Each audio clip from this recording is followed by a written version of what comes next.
Good afternoon, ladies and gentlemen. I'm your host, The Lost Chevalier, and you're welcome back to the Second Circle. Let's load the game, shall we? We were here. Hello, Pandemonica. Second date, please. Yes. Yes.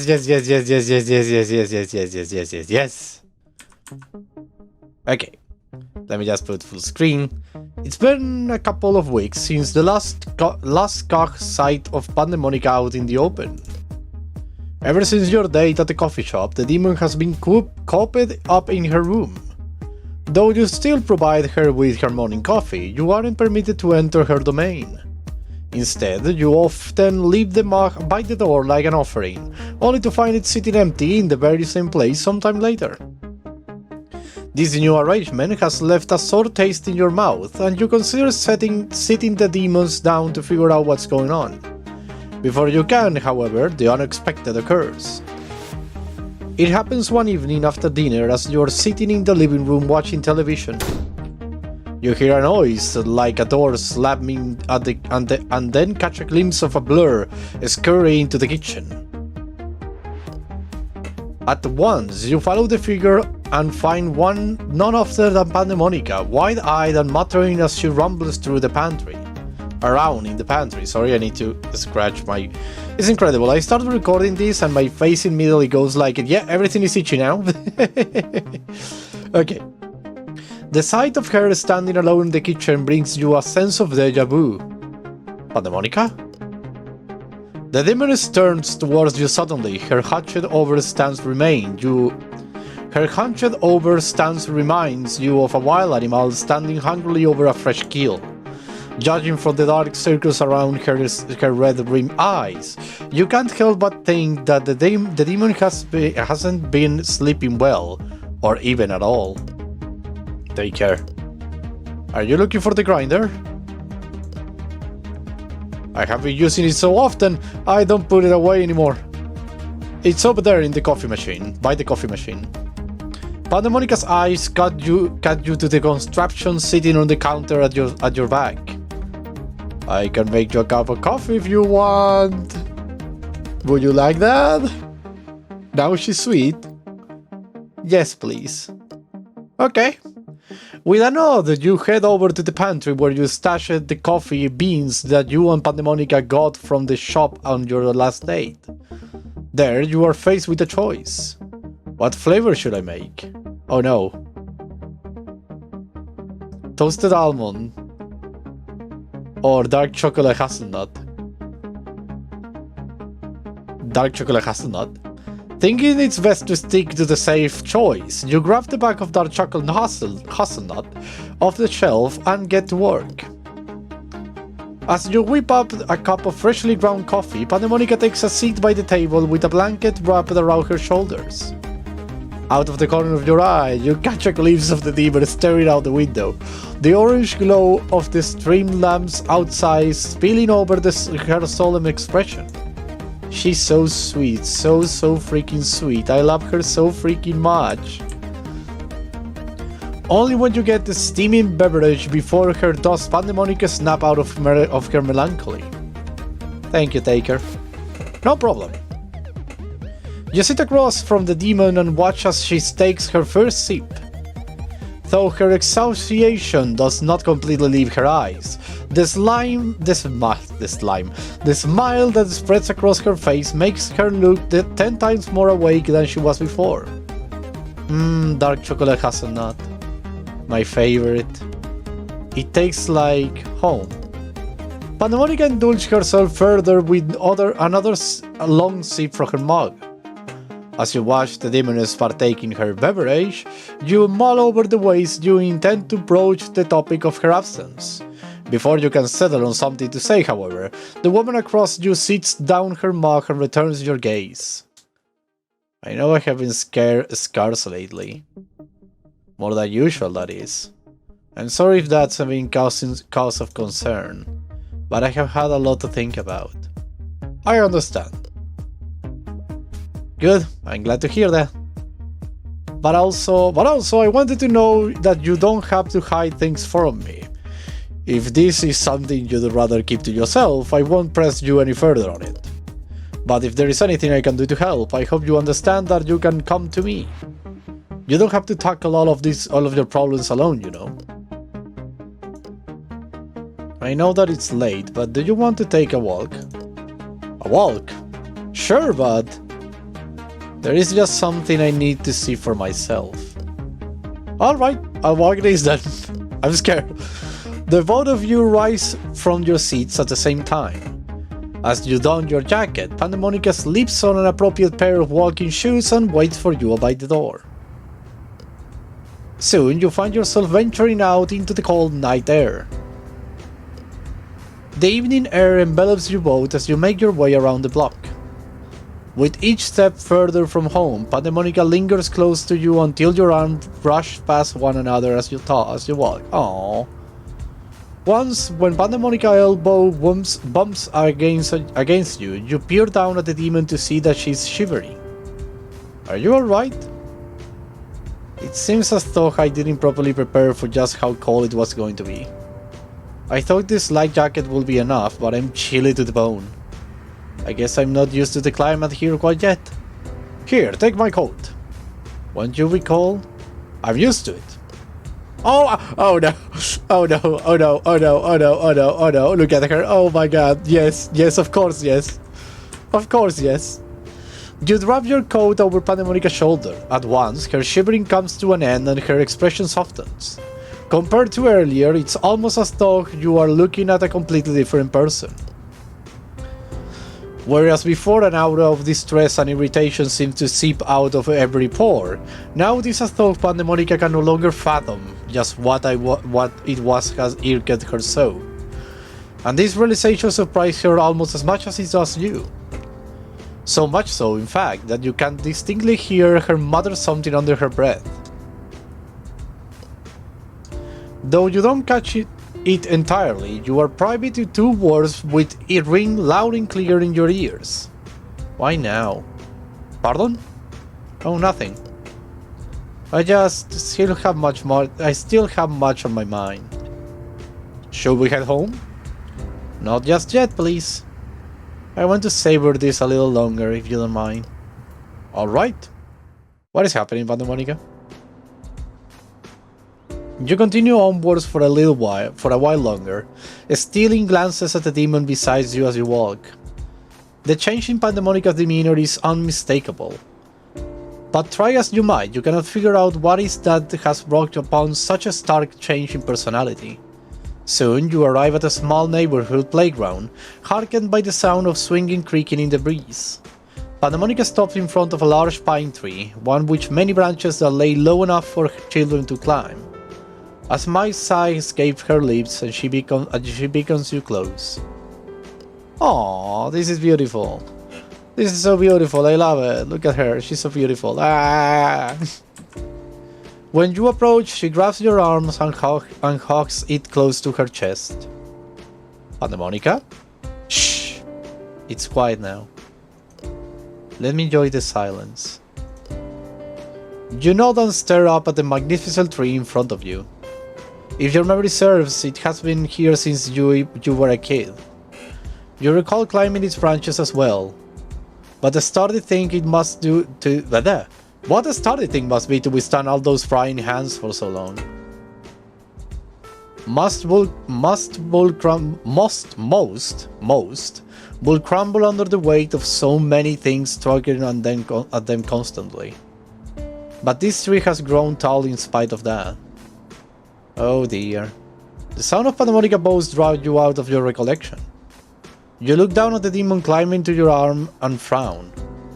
Her bliss has gone, evaporated into nothing like the wilding fog on your breath. Suddenly, all that remains is sorrow. Oh no. What's wrong? We should get back. Wait, Pandemonica. What is it, Taker? Please tell me what's going on. I worry. I can't help if I don't know.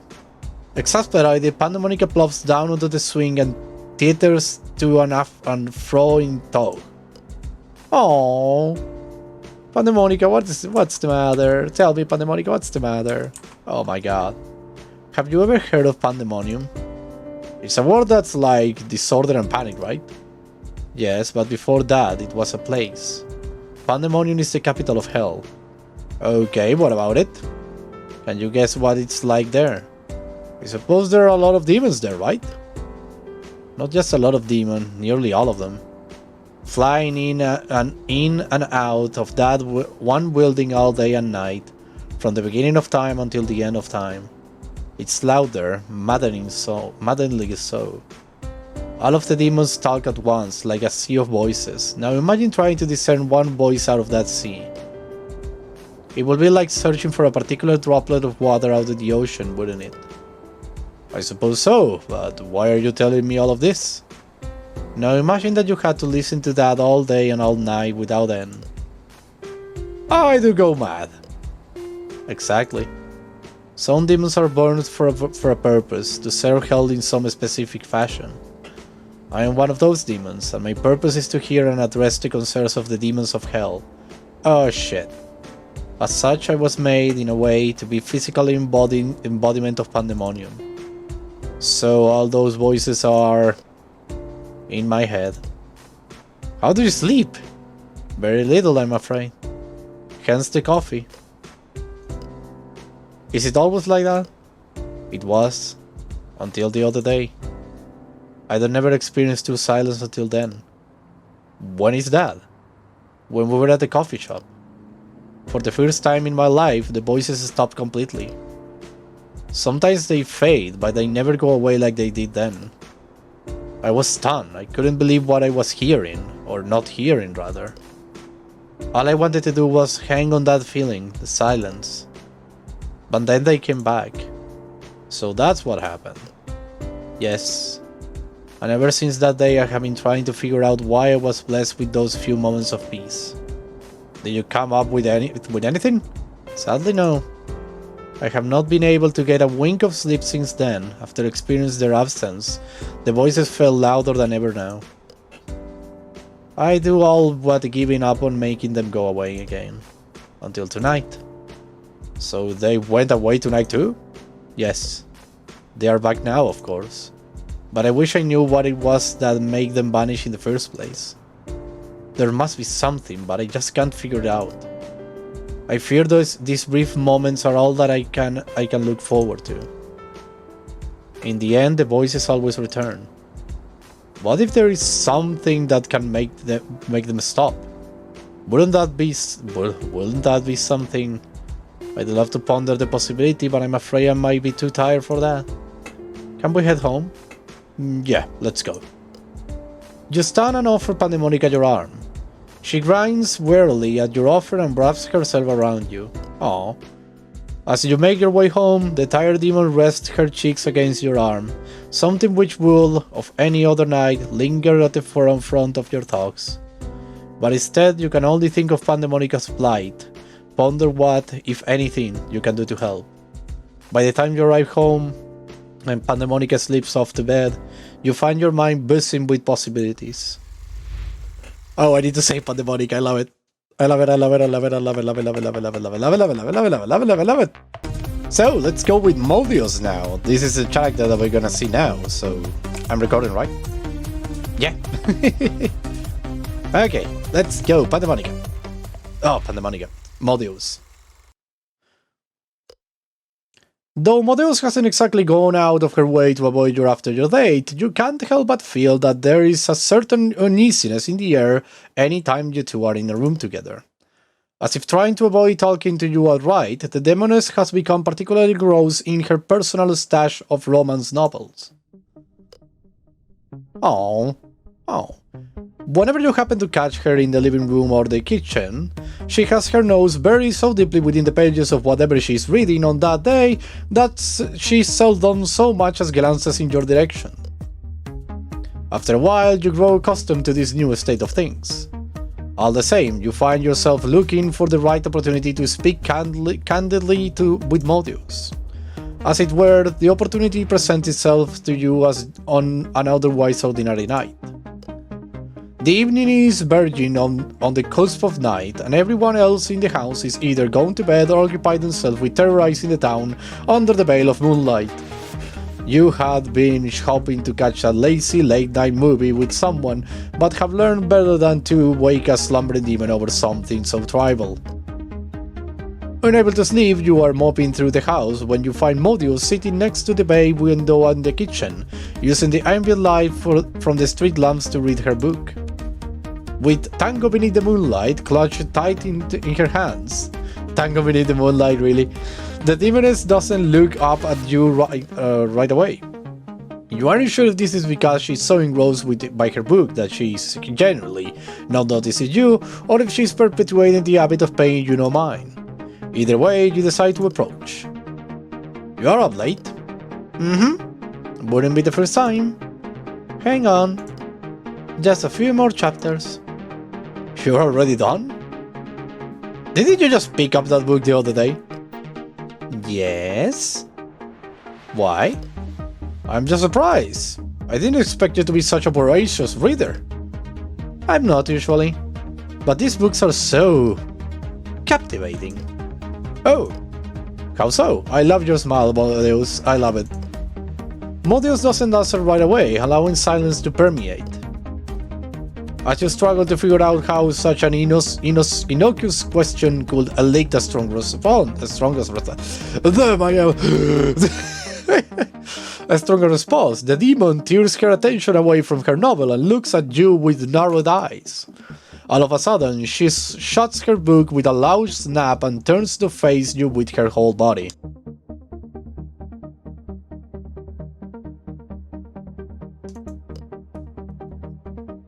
Taker? Yeah? Why are you up so late? Not that I'm complaining, mind you. But this isn't exactly how we picture us staying up late together. Well, I was hoping to catch a movie with someone, but everyone's asleep. I figured you'd already gone to bed too, so I just came in here for a late night snack. I see. Well, sorry. What's the movie, Taker? Oh, so you want to see the movie with me? I'm actually kinda, yes. I don't know, it's late and weekday, so they usually only have the cheesy stuff. But I thought it might be fun to just head down there and see what's playing, you know?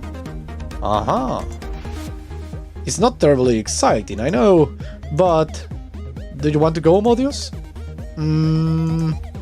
Spending time together in a dark room with the sound of a movie we don't particularly care about making the noises we make together? Sounds like fun. Aww. When do you want to go? I got my keys right here, so now? Alright then, let's go. Though unexpected, you are glad to see the sudden turn of events. And on your drive down to the theater, you talk dwell upon your previous date and at the spa and Modeus' unorthodox mannerism. Perhaps now you will have the opportunity to get to the bottom of the demon's strange behavior. But it wouldn't be wise to broach the topic prematurely. No, you should wait until the right moment. If only you knew what that moment looked like. Soon you arrive at the theater, an empty parking lot laid out before you. Just as you suspected, the weeknight crowd is sparse. Normally, it might take you some time to find a spot, but tonight you are able to park right up next to the front doors without issue. Well, Modeus, we are in front of the theater. You and Modeus approach the ticket counter, your eyes glued to the schedule.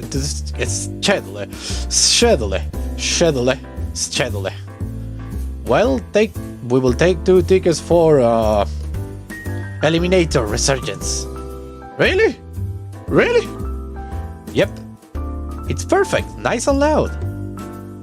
Wordlessly, the bleary-eyed cashier behind the counter hands you your tickets.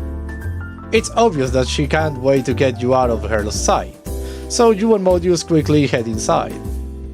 Snacks? Of course. What would you like? Do you think they have any pomegranates? I'm sorry, pomegranates? Yeah. Modeus, I don't think... Could you at least ask? Alright. Hey, do you also have any, pomegranates? Pomegranates? Yes, pomegranates. No, sir, we don't have any pomegranates. Drat. How about leeks then? Ask them if they have any leeks, Taker. Okay. What about leeks? No, sir, we don't have any leeks either.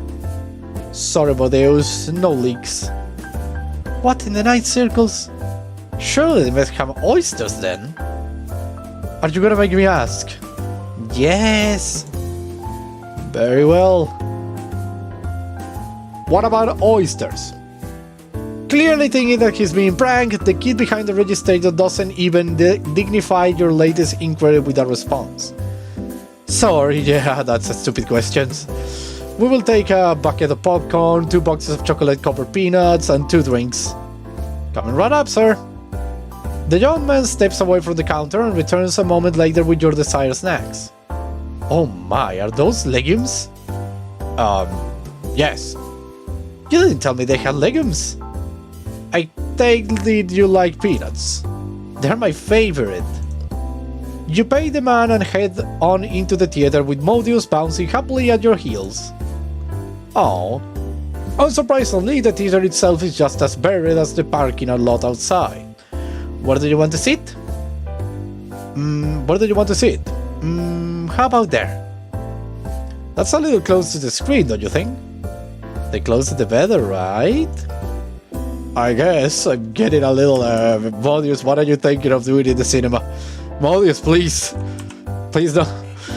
But I'm sure I need to be close enough to count the actor ports, do you know? Do you? Unfazed by your argument, Modeus settling in as close to the screen as you will let her. Fortunately, the seats themselves reclinate, otherwise you surely work up several kinks in your neck from looking up at the screen. Just as you finish nestling in next of Modeus and cracking open your boxes of chocolate-covered peanuts, the movie begins. Oh, I love this scene! Right on time. Shh! You fall into silence for the first portion of the film, thinking that perhaps you should give it a chance. But as Act 2 rolls around and it becomes clear that it's going to be nothing more than a low-brow action film remake, boredom quickly sets in. Soon, even the explosive action set pieces do little to keep your attention, and you find yourself stealing frequent glances at Modeus. She too looks unenthused by the movie. Hey, Modeus. What is it, Taker? Finally ready to make a move, are we? I have been meaning to ask, is everything okay? That's not what I expected you to say, but alright. What do you mean? Well, when our spa day was fun, I couldn't help but notice that you seem a bit off. Off? You seem hesitant to even get out of the car at first. And then, when we got inside, you clammed up completely and wouldn't say a word before unilaterally deciding on the couple's massage. Not that I'm complaining necessarily, but you do have to admit that seems weird, doesn't it? On top of that, you have hardly taken 2 words to talk it. You have hardly said 2 words to me since then. If I have done something wrong, I'm terribly sorry. Oh no, you haven't done anything wrong, Taker. Alright, I will admit it, I have been acting a bit strange. Is there something you'd like to talk about? Yes. And no. It's complicated. If you'd rather keep it to yourself, I understand. That's just the thing, Taker. I have been keeping this to myself for so long, I feel like I'm going to explode. Believe me when I say that I want to tell you. I want to find the words to express to you how I'm feeling. But it's hard. Because there is so much. And I don't fully understand a lot of it. Maybe I could help with that. Maybe. How much do you know about demons, Taker? Only a little, why? All I know is that some demons are born for a particular purpose, right? Right. But there is even more of it than that. There are also some demons who, like myself, are born as the manifestation of a particular sin. You mean like the 7 deadly sins? Exactly. For me, that sin is lust. So you were born for the very concept of lust? Exactly. But that's all I know. I'm not exactly well versed in the details around my own birth, sadly. Okay, so what does that mean exactly? It means that everything about me is colored by the circumstances of my genesis in some way or another. The way I see the world and the way I interact with it are all influenced by the essence of lust. For me, being horny is a state that I enter when I'm aroused. It's my default. Does that make sense? I think so. But how does this relate to the other day? Think about it, Taker. Given what I have just told you, how do you think lust might color my relationships? Even your romantic relationships are influenced by your sin? Yes. So, while most people might start by going on dates, holding hands, eventually kissing, and progressing through the relationship ladder that way, your relationship works in reverse. Because lust is your default. Precisely. So for you, holding hands is just is as intimate as having sex is for someone else. I'm afraid so.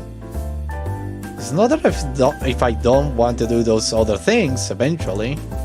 It's just... I see. I wish you'd have told me these things before. I hate to think that I forced you to do something that you found uncomfortable. I just wanted to feel normal, Taker. Do you have any idea how hard it is to watch you interact with the others so effortlessly? You have an actual relationship with them. Meanwhile, I get to be the horny demon. Like some kind of freak. Oh no, Modeus, my love, no, calm down. I just wish I could see the world like everyone else. And I wanted to pretend that I was the same as Lucy or Justice or Pandemonica, even if it's just for a while. That's why I agreed to go to the spa with you. But I just couldn't do it. Is that why you pick up the couples massage? The nudity, even if it was brief, made you feel more comfortable, didn't it? Modeus, her knees pass against her chest, nods in response. Aww. Modeus, I'm so sorry. If I didn't know, I'd never have asked you to go. It's okay, Taker. It's not though. Modeus, I don't want you to feel like you just have to endure our dates together. I want us to find something that we are both going to enjoy.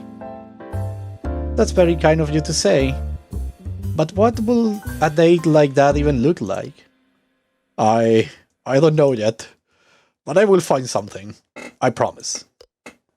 Modeus doesn't reply to you right away, but you sense that the conversation overall is getting a bit too intimate for her, so you fall into silence as well. As it were, you talk it through most of the Act 3, so the movie ends not too long after. While the credits roll, you and Modeus stand to leave. Only then do you notice that you are no longer alone in the theater. Someone cloaked in darkness is sitting in the very back, resting their feet on the chair in front of them. You can't make out many details, but you can tell that whoever this person is, they are tall. And they have like an 80s metal band. How could you not have noticed someone like that once in? Perhaps they snuck in part way though. With a shrug, you follow Modeus out of the theater and to your car. As you drive home, your thoughts are drawn to your conversation with Modeus. You know that there has to be something, some way for you two to connect on a date. But what? You think about it all the way home and even up until the point that you are sitting in bed for the night. Unable to sleep, you decide to get the late night snack from the kitchen.